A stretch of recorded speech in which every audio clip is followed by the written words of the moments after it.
नमस्कार दोस्तों, आप सबों का स्वागत है। बिहार बोर्ड मैट्रिक और इंटर में पूछे जाने वाला हर साल 25 प्रश्न है जो कि इस वीडियो में लाए हैं। आप इस वीडियो को अंत तक जरूर देखें कि आप अगर मैट्रिक या इंटर का एग्जाम देने जा रहे हैं तो जरूर प्रश्न इस वीडियो से 25 प्रश्न में से 2-3 प्रश्न लड़ेगा ही लड़ेगा। 10 मिनट से कम समय लगेगा।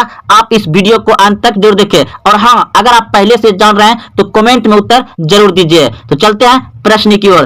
तो पहला प्रश्न आप देख रहे हैं कि भारत में हरित क्रांति से जुड़े वैज्ञानिक का नाम है। यानी प्रश्न है क्या, भारत में हरित क्रांति का जनक किसे कहा जाता है? भारत में हरित क्रांति का जनक किसे कहा जाता है? Option A doctor M S. Swaminathan, option B S S. Bhatnagar, option C Homi Jehangir Bhabha, option D Raja Raman. तो इस प्रश्न का उत्तर ऑप्शन नंबर ए बिल्कुल सही है। भारत में हरित क्रांति का जनक डॉक्टर एम.एस. स्वामीनाथन को कहा जाता है। अगला प्रश्न है आपका, भारत का सबसे बड़ा सोयाबीन उत्पादक राज्य। भारत का सबसे बड़ा सोयाबीन उत्पादक राज्य है आपका मध्य प्रदेश, इसलिए इसे सोया प्रदेश भी कहा जाता है। अगला प्रश्न है आपका, दोस्तों यह सही प्रश्न बिहार बोर्ड में बहुत बार पूछे गए हैं। प्रश्न है, भारत का एकमात्र राज्य जो केसर का उत्पादन करता है। भारत का एकमात्र राज्य जो केसर का उत्पादन करता है कौन है? तो जम्मू कश्मीर हो जाएगा। एकमात्र राज्य केसर उत्पादन कहां होता है? जम्मू कश्मीर में ही केसर का उत्पादन होता है। अगला प्रश्न है, भारत का कौन सा राज्य जूट का प्रमुख उत्पादक राज्य है? भारत का कौन सा राज्य जूट का प्रमुख उत्पादक राज्य है? Option A Assam, option B Bihar, option C Paschim Bangal, option D Jharkhand. तो भारत का सबसे ज्यादा उत्पादन करने वाला जूट पश्चिम बंगाल है। ऑप्शन नंबर सी सही है, पश्चिम बंगाल। अगला प्रश्न है, भारत में सर्वोत्तम चाय कहां पैदा होती है? भारत में सबसे ज्यादा चाय उत्पादन किस राज्य में की जाती है या कहां किया जाता है? तो आप सभी जानते हैं कि भारत में चाय सर्वाधिक उत्पादन होता है असम में। तो असम का एक दार्जिलिंग स्थान है जहां होता है दार्जिलिंग। तो भारत में सबसे ज्यादा चाय उत्पादन कहां होता है, चाय पैदा कहां होती है? दार्जिलिंग में। अगला प्रश्न है, भारत का सबसे बड़ा गन्ना उत्पादक राज्य। भारत का सबसे बड़ा गन्ना उत्पादक राज्य। Option A Uttar Pradesh, option B Maharashtra, option C Tamil Nadu, option D Punjab.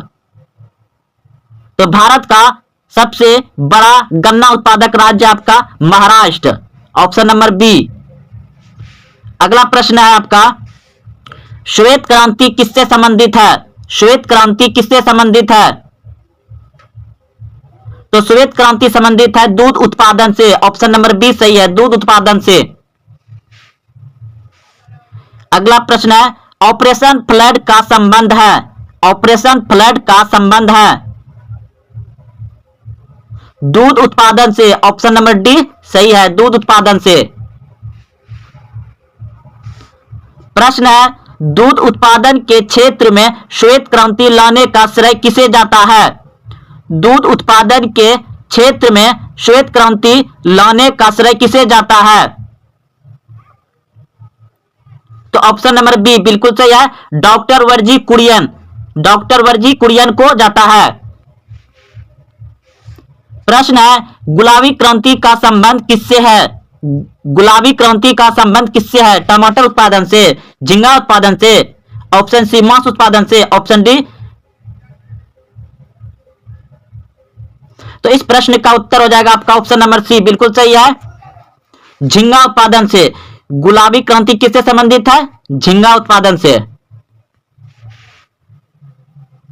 प्रश्न है, भारत में सबसे अधिक कॉफी उत्पादन करने वाला राज्य कौन सा है? भारत में सबसे अधिक कॉफी उत्पादन करने वाला राज्य कौन सा है? तो भारत में सबसे ज्यादा कॉफी उत्पादन किस राज्य में होता है? कमेंट करें अगर आप पहले से जान रहे तो। Option A Maharashtra, option B Karnataka, option C Tamil Nadu, option D Kerala.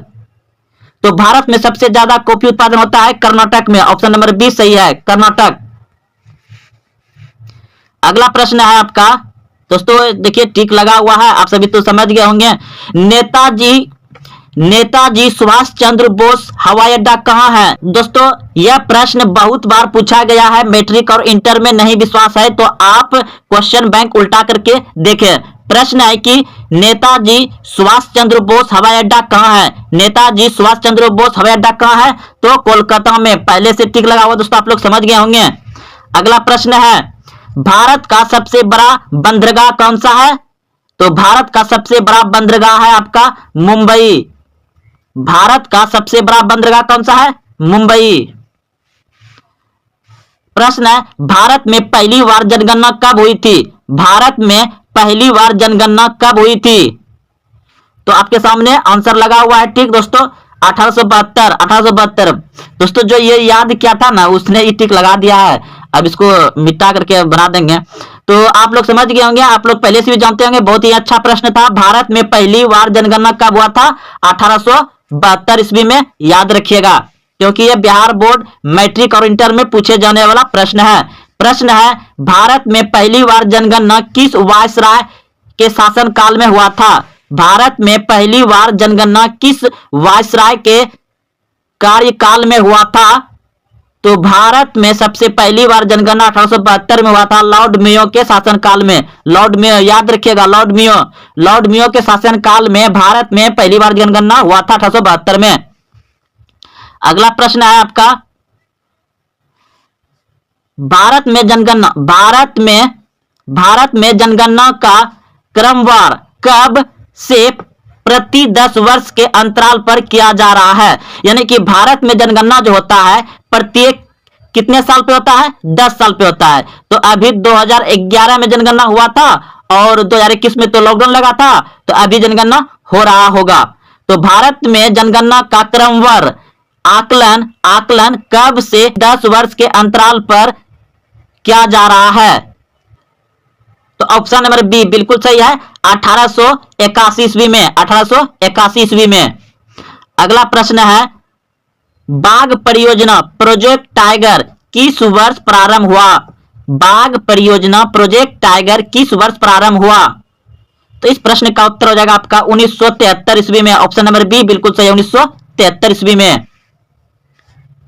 प्रश्न है, भारत की जनसंख्या के इतिहास में जनकिकीय विभाजन वर्ष किसे कहा जाता है?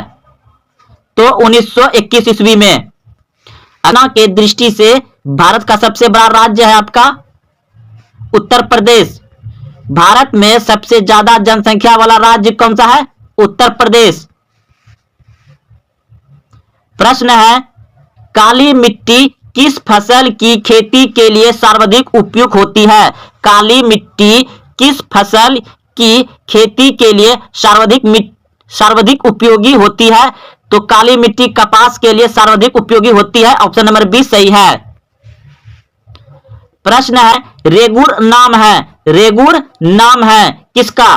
तो रेगुर मृदा का नाम है, यानी मिट्टी का नाम है, काली मिट्टी का। रेगुर किसका नाम है? काली मिट्टी का नाम है रेगुर मृदा किसे कहते हैं? काली मिट्टी को कहते हैं। अगला प्रश्न है, भारत में सिंचाई का सबसे प्रमुख साधन है। भारत में सिंचाई का सबसे प्रमुख साधन है क्या? नहर। भारत में सबसे प्रमुख सिंचाई का साधन क्या है? नहर है। अगला प्रश्न है, निम्नलिखित में से कौन सी एक खरीफ की फसल है? निम्नलिखित में से कौन सी एक खरीफ की फसल है? तो चावल। आप सभी पहले से जानते होंगे क्या है? चावल। अगला प्रश्न है, निम्न में से कौन सी एक रबी की फसल है? निम्न में से कौन सी एक रबी की फसल है? तो चना। रबी फसल कब बोई जाती है? जब आप रबी यानी रेजाई के अंदर रहते हैं, यानी कि ठंडी मौसम में होता है। गेहूं, चना का झाड़ जो खाते हैं आप लोग पका करके। तो निम्न में से कौन सी एक रबी फसल है? चना रबी फसल है। प्रश्न, निम्नलिखित में से कौन सी एक नगदी फसल है? निम्नलिखित में से कौन सी एक नगदी फसल है? तो तंबाकू एक नगदी फसल है। ऑप्शन नंबर सी बिल्कुल सही है, तंबाकू। गांधी जी ने साबरमती आश्रम की स्थापना किस वर्ष की? गांधी जी ने साबरमती आश्रम की स्थापना किस वर्ष की? Option A 1895, option B 1900, option C 1915, option D 1916। बिल्कुल सही सोचे आप। 1915 में गांधी जी ने साबरमती आश्रम की स्थापना कब की थी? 1915। ऑप्शन नंबर सी सही है। अगला प्रश्न देखिए,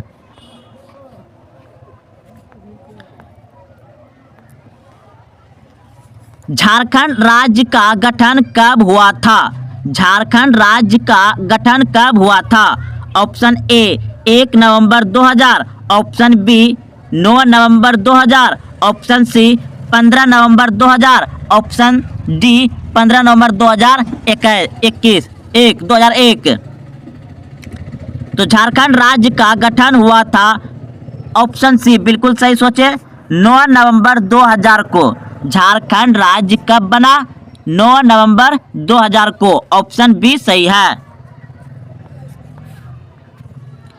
प्रश्न है, भारत में अत्यंत विनाशकारी भूकंप आया था? ऑप्शन ए 1934 में, ऑप्शन बी 1948 में, ऑप्शन सी 1967 में, ऑप्शन डी 1990 में। भारत में अत्यंत विनाशकारी भूकंप आया था 1934। ऑप्शन नंबर ए सही है, 1934।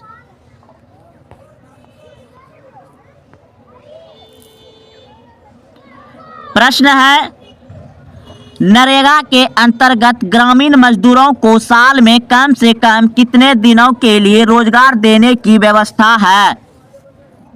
नरेगा के अंतर्गत ग्रामीण मजदूरों को साल में कम से कम कितने दिनों के लिए रोजगार देने की व्यवस्था है? ऑप्शन ए 100 दिनों के लिए, ऑप्शन बी 125 दिनों के लिए, ऑप्शन सी 150 दिनों के लिए, ऑप्शन डी 200 दिनों के लिए। तो नरेगा के अंतर्गत ग्रामीण मजदूरों को साल में कम से कम 100 दिनों के लिए रोजगार देने की गारंटी है। ऑप्शन नंबर ए सही है, 100 दिन।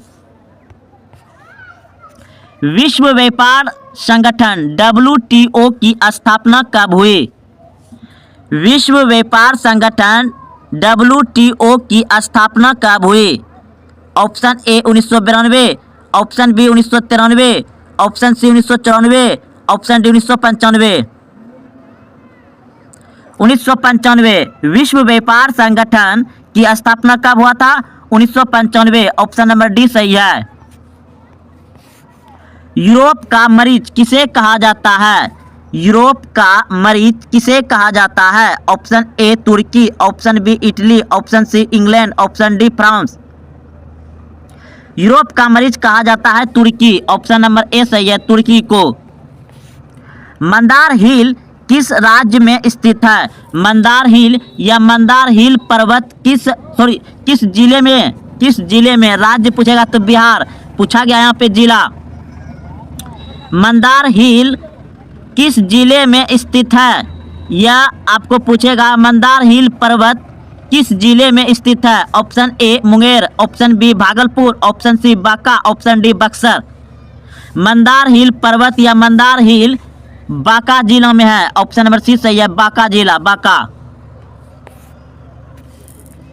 भारत सरकार ने सूचना का अधिकार अधिनियम कब पारित किया? भारत सरकार ने सूचना का अधिकार अधिनियम कब पारित किया? Option A 2004, option B 2005, option C 2006, option D 2007। तो सूचना का अधिकार 2005, ऑप्शन नंबर बी सही है, 2005 में पारित किया था। प्रश्न है, 1977 की लोकसभा के चुनाव में किस दल को स्पष्ट बहुमत मिला? 1977 की लोकसभा के चुनाव में किस दल को स्पष्ट बहुमत मिला? Option A Bharatiya Janata party, option B Janata party, option C भारतीय राष्ट्रीय कांग्रेस, ऑप्शन डी भारतीय कम्युनिस्ट पार्टी। तो ऑप्शन बी जनता पार्टी को। ऑप्शन नंबर बी सही है, जनता पार्टी। ब्रह्म समाज की स्थापना ब्राह्म समाज की स्थापना किसने की? 10 नंबर प्रश्न है, ब्राह्म समाज की स्थापना किसने की? Option A Raja Ram Mohan Roy, option B Ramanand Saraswati, option B है दयानंद सरस्वती, ऑप्शन सी है विवेकानंद, ऑप्शन डी रामकृष्ण परमहंस। प्रश्न है, ब्राह्म समाज की स्थापना किसने की? Option A Raja Ram Mohan Roy, option B Dayanand Saraswati, option C Vivekanand, option D Ramakrishna Paramhans. तो याद रखिएगा, ब्राह्म समाज की स्थापना किया था राजा राम मोहन राय ने। ऑप्शन नंबर ए सही है। ब्राह्म समाज की स्थापना किसने की? राजा राम मोहन राय। बहुत ही आसान प्रश्न है, इस प्रश्न का उत्तर आप लोग कमेंट में जरूर बताइए। भारतीय राष्ट्रीय कांग्रेस की स्थापना कब हुई? भारतीय राष्ट्रीय कांग्रेस की स्थापना कब हुई? Option A 1885, option B 1890, option C 1895, option D 1900। भारतीय राष्ट्रीय कांग्रेस की स्थापना हुआ था 1885। किसने किया था? ए ओ ह्यूम ने। ऑप्शन नंबर ए सही हो जाएगा। निम्नलिखित में से कौन सा उद्योग कृषि पर आधारित नहीं है? निम्नलिखित में से कौन सा उद्योग कृषि पर आधारित नहीं है? ऑप्शन ए सूती वस्त्र, option B cement, option C चीनी, ऑप्शन डी जूट। तो सीमेंट कृषि पर आधारित नहीं है, ये चूना पत्थर से बनता है फैक्ट्री में, और बाकी सब क्या है? कृषि है, खेती से होता है, खेती से सूती वस्त्र, चीनी, जूट। नोबेल पुरस्कार से सम्मानित बांग्लादेशी अर्थशास्त्री है? Option C Mohammad Yunus. अगला प्रश्न देखिए, भारत का सबसे बड़ा बंदरगाह, भारत का सबसे बड़ा बंदरगाह। Option A Mumbai, option B Chennai, option C Kolkata, option D Kandla. Bharat का सबसे बड़ा बंदरगाह है मुंबई। ऑप्शन नंबर ए सही है, मुंबई। भारत का सबसे बड़ा बंदरगाह मुंबई। हिंदुस्तान रिव्यू का प्रकाशन किसने आरंभ किया? हिंदुस्तान रिव्यू का प्रकाशन किसने किया?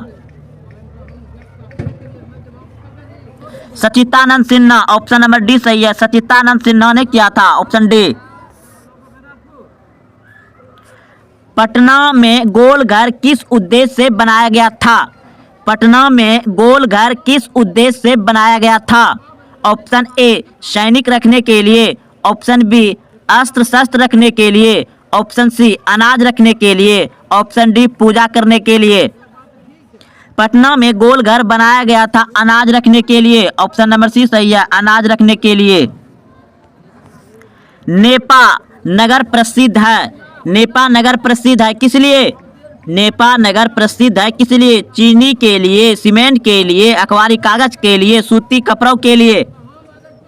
नेपा नगर प्रसिद्ध है अखबारी कागज के लिए। ऑप्शन नंबर सी सही है, अखबारी कागज के लिए। अगला प्रश्न देखिए, भारतीय जनता पार्टी का चुनाव चिन्ह क्या है? भारतीय जनता पार्टी का चुनाव चिन्ह क्या है? भारतीय जनता पार्टी का चुनाव चिन्ह क्या है? ऑप्शन ए हाथ का पंजा, ऑप्शन बी कमल का फूल, ऑप्शन सी गेंदा का फूल, ऑप्शन डी चक्र। तो कमल का फूल। ऑप्शन नंबर बी सही है, भारतीय जनता पार्टी का चुनाव चिन्ह है कमल का फूल। ऑप्शन नंबर बी सही है। अगला प्रश्न देखिए, प्रश्न है इनमें से कौन सी प्राकृतिक आपदा नहीं है? इनमें से कौन सी प्राकृतिक आपदा नहीं है? ऑप्शन ए आतंकवाद, option B tsunami, option C बाढ़, ऑप्शन डी भूकंप। इनमें से कौन सी प्राकृतिक आपदा नहीं है? आतंकवाद प्राकृतिक आपदा नहीं है, ये मानवीय आपदा है। ऑप्शन नंबर ए सही हो जाएगा। अगला प्रश्न देखिए, जवाहर रोजगार योजना लागू हुई, जवाहर रोजगार योजना लागू हुई। Option A 1988, option B 1989, option C 1990, option D 1991। Jawahar रोजगार योजना लागू हुई 1989। ऑप्शन नंबर बी सही है, 1989। Option number B. अगला प्रश्न देखिए, मानव पूंजी के प्रमुख घटक है, मानव पूंजी के प्रमुख घटक है ज्ञान, कौशल, अनुभव, इनमें सभी। ऑप्शन नंबर डी सही है, इनमें सभी। मानव मानव जीवन का प्रमुख घटक है? रोटी, कपड़ा, मकान। यह भी प्रश्न पूछा जाता है। यहाँ पर है आपका मानव पूंजी के प्रमुख घटक, पूंजी पूछा गया है। तो ज्ञान, कौशल, अनुभव, इनमें सभी हो जाएगा ऑप्शन नंबर डी। अगला प्रश्न देखिए, भारत में कितने राष्ट्रीयकृत बैंक है? भारत में कितने राष्ट्रीयकृत बैंक है? भारत में कितने राष्ट्रीयकृत बैंक है? तो 19, ऑप्शन नंबर बी सही है, 19, वर्तमान में 19। अगला प्रश्न देखिए, लिच्छवी गणतंत्र भारत के किस राज्य में अवस्थित है? लिच्छवी गणतंत्र भारत के किस राज्य में अवस्थित था? तो बिहार, ऑप्शन नंबर ए सही है, बिहार। अगला प्रश्न देखिए,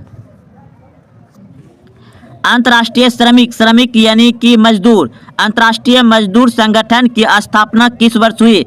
अंतर्राष्ट्रीय श्रमिक संगठन की स्थापना किस वर्ष हुई? 1919 ईस्वी में, ऑप्शन नंबर बी सही है, 1919 ईस्वी में। 16वीं लोकसभा में